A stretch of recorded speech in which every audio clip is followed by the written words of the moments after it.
안녕하세요, 여러분. 갓생파파입니다.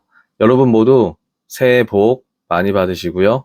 저는 26년 올해 40세가 되고 나서 지난 시간을 뒤돌아보며 느낀 것들에 대해 이야기해 보려고 합니다.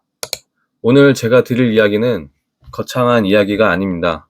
그냥 제가 살면서 20대, 30대 때 조금 더 빨리 깨달았으면 좋았을 세 가지에 대한 이야기예요. 첫 번째는 인간관계에 관한 이야기입니다.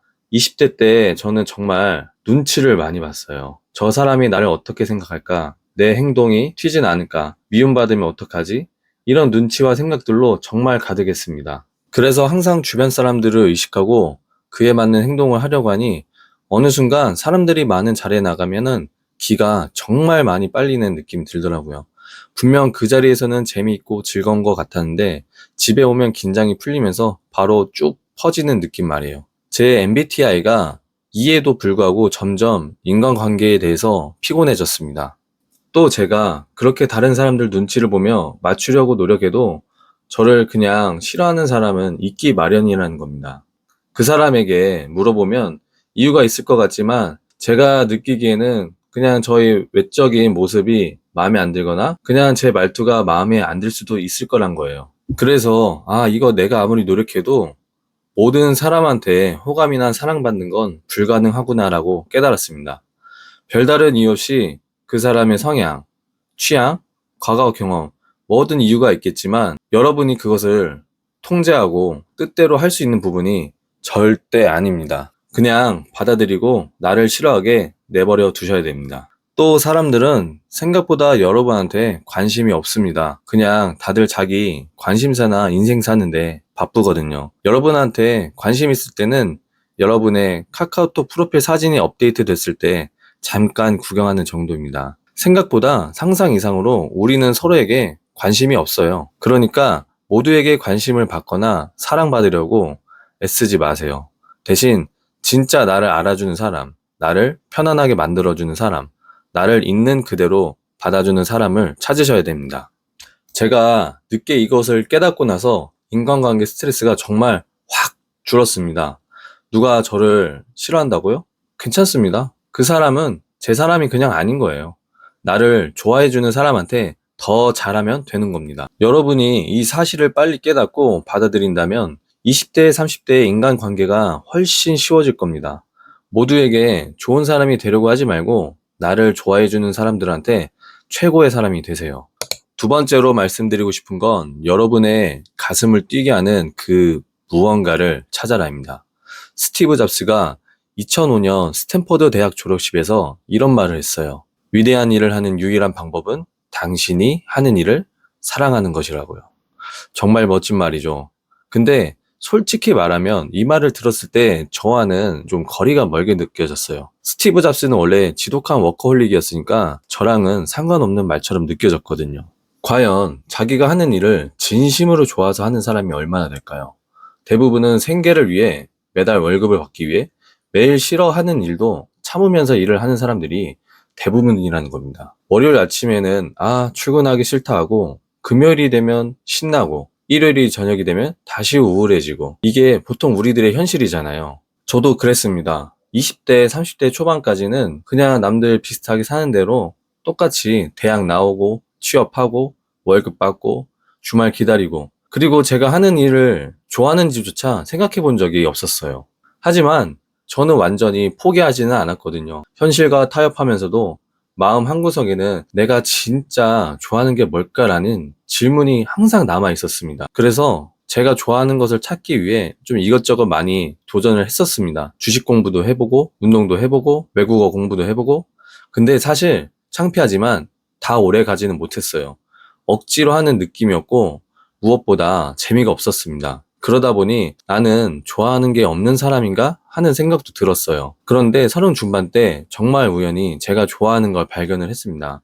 바로 부동산 공부였습니다. 처음엔 그냥 나도 월세 받고 살고 싶다라는 생각으로 부동산 관련 유튜브를 하나 봤었어요. 근데 그게 정말 재밌더라고요. 그래서 또 보고 또 보고 관련 책도 사서 읽어보고 그렇게 경매 사이트도 들어가 보고 그랬어요. 그러다가 어느 순간 내가 처음으로 뭔가를 좋아서 하고 있다는 느낌이 계속 들더라고요. 누가 시켜서 하는 게 아니라 그냥 제가 재밌어서 제가 하고 싶어서 하더라고요. 그렇게 관심 갖고 좋아하게 된 부동산을 공부하고 실제로 경매를 도전해서 제가 수익을 한번 맛본 적이 있었거든요. 왜 수많은 성공한 사람들이 가슴 뛰는 일을 하면 부는 자연스럽게 따라온다고 하잖아요. 그 말이 살짝 어느 정도 이해가 됐었습니다. 내가 좋아하는 일을 하다 보면 성취와 실패는 반드시 따라오지만 거기서 스스로 성장하는 자신을 느낄 수 있거든요. 저는 그 느낌이 정말 새로웠습니다. 여러분, 지금 20대나 30대에 자기가 좋아하는 것으로 그걸로 돈을 버는 분들 있으시죠? 저는 정말 그분들이 너무 부럽습니다. 진심입니다. 어떤 분들은 평생을 살면서도 자기가 좋아하는 걸 못 찾는 경우도 있는데 자신이 좋아하는 걸 하면서 돈을 번다? 저는 그런 분은 정말 행운아라고 생각합니다. 그런데 대부분은 아직 못 찾으신 분들이 많으실 거예요. 그런 분들께 말씀드리고 싶습니다. 포기하지 마시고 계속 찾으세요. 자기가 진짜 좋아하는 게 뭔지 한번 곱씹어 보세요. 쉽지 않다는 거 압니다. 저도 긴 세월 방황하다가 최근에야 겨우 찾았으니까요. 근데 포기하지 않으면 언젠가는 만나게 되더라고요. 나의 가슴을 뛰게 하는 것을 발견하는 순간을 분명 찾게 됩니다. 그리고 요즘은 정말 좋은 시대잖아요. 유튜브랑 인스타, 블로그 같은 걸 통해서 다양한 것들을 간접적으로 찍먹할 수 있잖아요. 그렇게 찍먹을 하다 보면 어느 순간 이게 좀 재밌는데? 하는 게 나타납니다. 그럼 거기에 좀 더 시간을 투자해 보는 거예요. 책도 사보고 강의도 들어보고 직접 해보고 말이죠. 여러분이 좋아하는 걸 찾게 되셨다면은 그 과정에서 몰입도 해보고 성취도 해보고 실패도 해보셔야 됩니다. 그런 작은 성취와 실패들이 쌓이게 되면은 여러분을 분명히 한층 더 성장시켜 줍니다. 말이 한층이지 정말 큰 성장을 이룰 수가 있어요. 그리고 어느 순간 깨닫게 돼요. 아, 나도 내가 좋아하는 걸 하면서 성장하고 지낼 수 있구나. 완벽한 타이밍은 없습니다. 좀 더 준비되면, 여유 생기면, 이러다가 평생 못하게 돼요. 대부분 그렇습니다. 하지만 이걸 보시는 여러분께서는 오늘부터 관심을 갖고 가슴 뛰게 하는 무언가를 찾기 위해서 여러 가지 다 이렇게 하나씩 하나씩 찍먹을 한번 해보세요. 가슴 뛰는 일이란 건 그게 꼭 거창한 건 아닙니다. 그냥 그게 즐겁고 시간 가는 줄 모르고 몰입하게 하는 것들, 그런 거면 충분합니다. 여러분도 이것을 깨닫고 여러분에게 가슴 뛰는 무언가를 꼭 찾으셨으면 좋겠습니다. 다음 세 번째는 성공한 사람들이 가지고 있다는 그릿에 관한 이야기입니다. 이 그릿이라는 단어를 우리말로 번역하면 약간 뚝심, 기계, 끝까지 물고 늘어지는 끈기 정도로 표현할 수 있는데요. 이 단어를 처음부터 알았던 건 아니고요. 심사임당이라고 활동하셨던 주원균님 영상을 한번 보게 된 적이 있었습니다. 그분이 이 그릿이라는 책을 한번 소개하시더라고요. 그때 제가 이 책에 꽂혔던 게 뭐였냐면은 보통 우리가 성공한 사람들 보면 와, 쟤는 진짜 천재다, 아니면은 정말 타고났다, 이렇게 생각하고 그냥 넘어가 버리잖아요. 근데 그 영상에서 하는 말이 성공의 핵심은 재능이 아니라 바로 그릿이라는 거였어요. 그래서 제가 그 그릿이라는 게 대체 뭔지 궁금하더라고요. 그릿이라는 책의 저자가 엔젤라 더크워스라는 심리학과 교수님인데 이분이 평생을 바쳐서 연구한 게 딱 하나입니다. 도대체 왜 어떤 사람은 중간에 포기하고 어떤 사람은 끝까지 해내서 성공하는지요. 이 저자가 그래서 육군사관학교, 초등학교 교사, 세일즈맨, 온갖 분야의 사람들을 다 조사해봤는데 결론이 뭐였냐면요. 지능이나 재능, 환경, 이런 건 성공의 결정적인 요인이 아니었다는 겁니다. 가장 중요한 거는 열정과 진념을 가지고 목표를 향해 오랫동안 꾸준히 밀고 나가는 힘, 바로 그릿이 있는 사람이 결국엔 다 이기더라는 거죠. 쉽게 말해서 머리 좋은 놈이 이기는 게 아니라 엉덩이 무거운 놈이 이긴다는 거였어요. 저도 사실은 부끄럽지만 꾸준함이나 끈기 같은 것에서는 정말 낙제점을 받은 사람이었어요.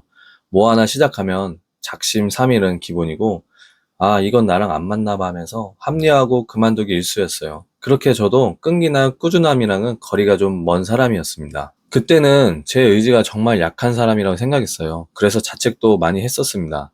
나는 왜 이 모양인가? 나는 왜 아무것도 제대로 못하지? 이렇게 말이죠. 또 많은 분들이 오해하신 게 이 끈기도 타고나야 되는 거 아닌가? 성격이 원래 진득한 애들이나 하는 거지라고 생각하시거든요. 근데 제가 해보고 또 이 책을 보니까 그게 아니더라고요. 이 그릿이라는 거는 근육과 같은 겁니다. 타고나는 게 아니라 헬스장 가서 운동하면 근육이 붙듯이 후천적으로 키울 수 있는 능력이라는 거예요. 이게 연구 결과로도 밝혀졌거든요. 그러니까 나는 의지박약이야 라고 자책할 필요가 전혀 없다는 겁니다. 그냥 우리는 연습을 안 했을 뿐인 거예요. 그럼 이 그릿을 후천적으로 어떻게 키우냐면요. 처음부터 매일 러닝 뛰기, 새벽 5시 이상 이런 거 하지 마시고요. 그런 거는 3일도 못 가서 포기하고 자괴감만 커집니다. 그릿을 키우는 가장 확실한 방법은 아주 사소한 것부터 시작해서 성취감을 맛보는 것입니다. 혹시 윌리엄 맥레이븐이라는 분 아시나요? 미 해군 사성 장군 출신으로 이분이 텍사스 대학교 졸업식에서 전설적인 명언을 하나 남겼습니다. 만약 당신이 세상을 바꾸고 싶다면 이불부터 정리를 시작하십시오. 아침에 일어나서 이불을 각 잡아 정리하는 이 단순한 행동이 오늘의 하루의 첫 번째 임무를 완수했다는 작은 자존감을 준다는 거예요. 그리고 그 작은 성취감이 나에게 용기가 돼서 또 다음 일을 하게 되고 하루 전체를 생산적으로 만드는 도미노가 된다는 거였습니다. 저도 그래서 아침마다 일어나면 침대와 이불부터 정리합니다. 이게 사실 별거 아닌 것 같죠? 근데 아침에 눈 뜨자마자 이불 싹 정리하고 나면 나 오늘도 좀 약속 하나 지켰네 라면서 뇌가 긍정적으로 세팅이 돼요. 여러분, 작은 일도 제대로 못하는 사람이 큰 일을 해낼 수는 없습니다. 이 그릿은 거창한 게 아니에요. 내일 아침 자고 일어난 베개와 이불을 정리하는 그 1분, 거기서부터 여러분의 끈기가 자라나는 겁니다. 그런데 여러분, 이것을 무조건 참고 계속하고 버티는 것을 말하는 건 아니에요. 중요한 게 있는데요. 바로 올바른 방향으로 꾸준히 해야 의미가 있다는 겁니다. 예를 들어서 내가 서울에서 부산을 가야 하는데 열심히 하겠다는 의지만 가지고 북쪽으로 뛰어가면 어떻게 돼요? 열심히 뛸수록 부산이랑은 더 멀어지는 거잖아요. 이건 그릿이 아니라 미련한 거죠. 중간중간 내가 지금 제대로 가고 있는지 피드백을 받고 수정하고 다시 꾸준히 하는 거. 이게 진짜 그릿입니다. 무작정 들이박는 게 아니라 더 나아지려는 의도를 가지고 꾸준히 하는 게 핵심이라는 거 잊지 마셨으면 좋겠습니다. 자, 여러분, 이렇게 오늘 40세 이전에 알았으면 좋았을 것 3가지에 대해서 이야기해 보았는데요. 지금 여러분에게 당장 성과가 안 난다고 불안해하지 마시고요.